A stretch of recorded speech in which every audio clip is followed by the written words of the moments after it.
मैं यहां साफ कहना चाहूंगा कि ऑपरेशन सिंदूर अभी खत्म नहीं हुआ है। जो कुछ भी हुआ है वह सिर्फ एक ट्रेलर मात्र था।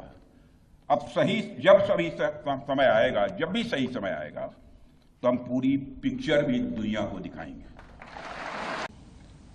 इस हालात के लिए पाकिस्तान की फौज को संदेश देना चाहूंगा, कागज का है लिबास, कागज का है लिबास, चिरागों का शहर है, चलना संभल संभल के क्योंकि तुम नशे में हो और अभेद्य है। यह पूरे विश्व ने देख लिया है। ब्रह्मोस मिसाइल की ताकत को तो पाकिस्तान ने खुद स्वीकार कर लिया है। हमारे देश में एक कहावत काफी पुरानी है और वह है दिन में तारे दिखना।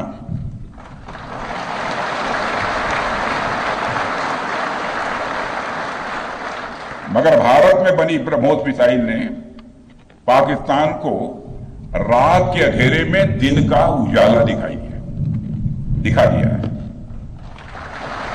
रात के अंधेरे में दिन का उजाला दिखा दिया है। भारत के जिस एयर डिफेंस सिस्टम की तारीफ हर तरफ हो रही है, उसमें डीआरडीओ द्वारा बनाए गए आकाश और अन्य राडार सिस्टम की जबरदस्त भूमिका रही है। साथियों, कई स्थानों पर हमारे नागरिक दुश्मन के ड्रोन आते देख भाग नहीं रहे थे, बल्कि हमारे एयर डिफेंस सिस्टम के हाथों उनको मार गिराने की वीडियो बना रहे थे।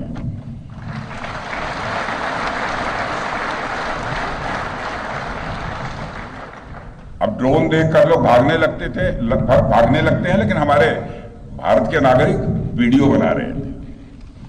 साथियों, आपने पाकिस्तान में मौजूद टेरर इंफ्रास्ट्रक्चर के खिलाफ प्रभावी कार्रवाई की है, मगर पाकिस्तान फिर से इस कोशिश में लग गया है कि ध्वस्त हुए आतंकी ढांचे को फिर से खड़ा किया जाए।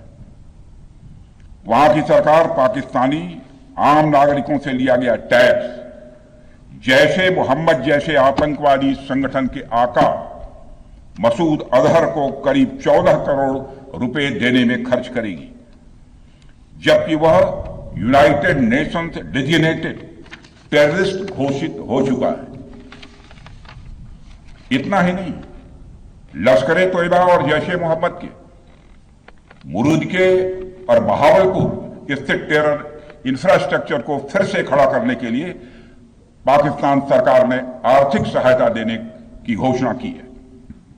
लेकिन निश्चित रूप से इंटरनेशनल मॉनेटरी फंड से आने वाले $1 बिलियन के बड़े हिस्से को टेरर इंफ्रास्ट्रक्चर को फंड करने में इस्तेमाल होगा, ऐसा मेरा मानना है। क्या यह इंटरनेशनल मॉनेटरी फंड IMF द्वारा, जो कि एक इंटरनेशनल ऑर्गेनाइजेशन है, उसके द्वारा इनडायरेक्ट फंडिंग इसे नहीं माना जाएगा? मैं दुनिया के लोगों के सामने यह सवाल रखना चाहता हूं।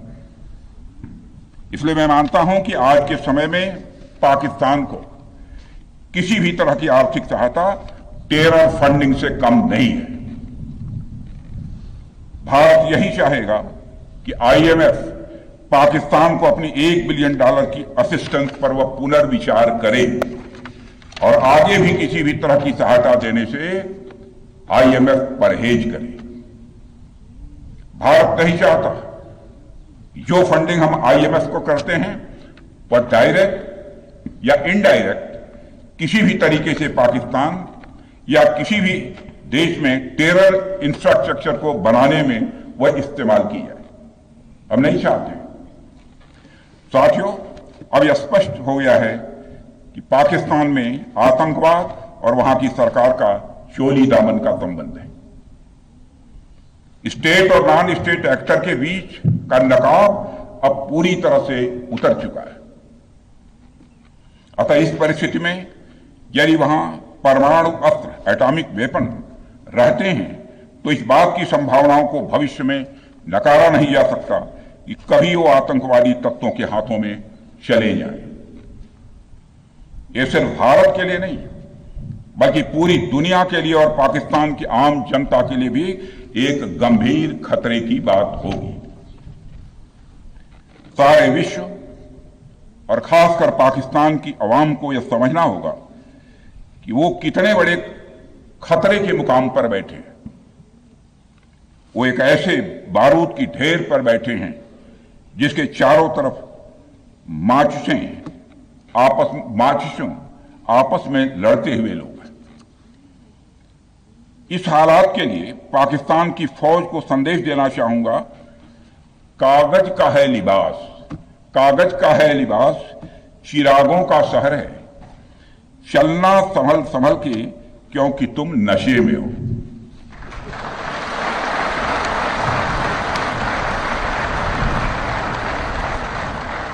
साथियों, अभी आपने जो पराक्रम दिखाया है उसकी चर्चा पूरी दुनिया में हो रही है। जैसा मैंने पहले भी कहा, आज भारत को वैश्विक मंच पर जो सम्मान मिल रहा है उसकी बुनियाद में यदि कहा जाए साफ तौर पर तो वह है आपका पराक्रम। और यही कारण है कि भारत का बच्चा बच्चा आपको अपना आइडल मानता है, बच्चा बच्चा आपको अपना आदर्श मानता है। आपने पूरे देश को यकीन दिलाया है कि नया भारत अब सहन नहीं करता बल्कि वह पलटकर जवाब देता है।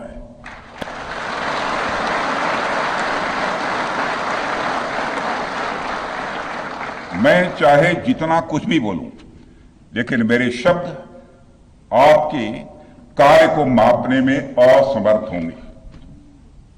मैं कृतज्ञ राष्ट्र की ओर से आप सबके प्रति पुनः आभार व्यक्त करता हूं।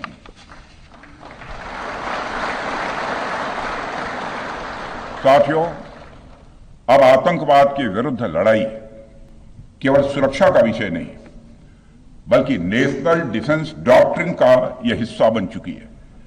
हम आपके साथ मिलकर इस प्रॉक्सी और हाइब्रिड वॉरफेयर को जड़ से समाप्त करेंगे।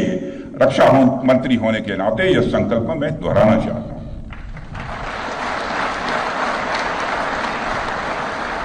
अब हमारा भारत पहले का भारत नहीं है। प्रधानमंत्री के नेतृत्व का यह नया भारत का जन्म हो चुका है। मेरे बहनों भाइयों,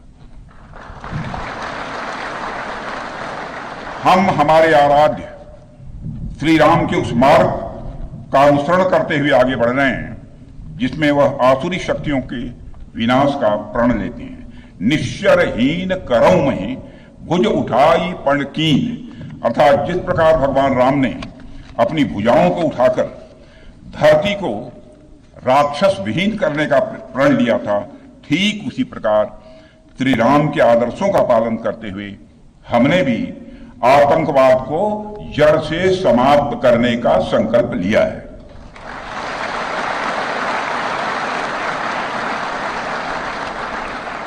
साथियों, प्रधानमंत्री मोदी जी के नेतृत्व में हमारी सरकार आने के बाद सैन्य मामलों को लेकर भारत की सोच और सामर्थ्य दोनों में अभूतपूर्व बदलाव आया है।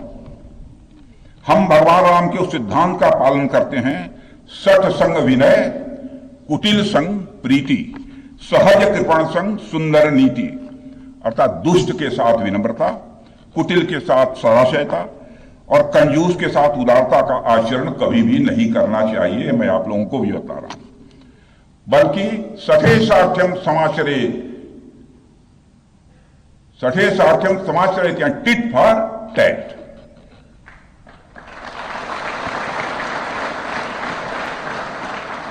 साथियों, ऑपरेशन सिंदूर ने यह स्पष्ट संदेश दे दिया है कि हमने शांति के लिए जितना अपना दिल खोल कर रखा है, शांति को नष्ट करने वालों के विरुद्ध उतना ही अपना हाथ भी खोल कर रखा है।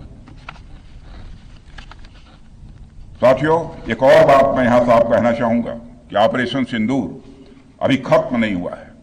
जो कुछ भी हुआ है वह सिर्फ एक ट्रेलर मात्र था। अब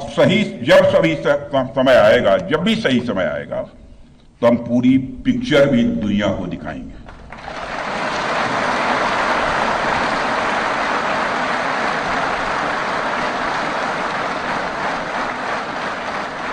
साथियों, आप सब तो जानते ही होंगे कि भारत में जब भी कोई उपद्रवी तत्व होता है जिसको लेकर यह आशंका रहती है कि यह भविष्य में कुछ उपद्रव कर सकता है, तो उसको मजिस्ट्रेट एवं पुलिस द्वारा गुड बिहेवियर के प्रोबेशन पर रखा जाता है।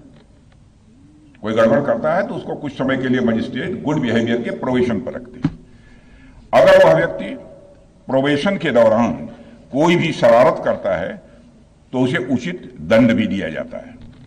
ठीक उसी तरह वर्तमान सीज फायर में हमने पाकिस्तान को बिहेवियर के आधार पर अभी प्रोबेशन पर रखा हुआ है। यदि उसका बिहेवियर सुधरता है तब तो ठीक, और यदि बिहेवियर में फिर से गड़बड़ी आती है तो उसको कड़े से कड़ा दंड दिया जाएगा।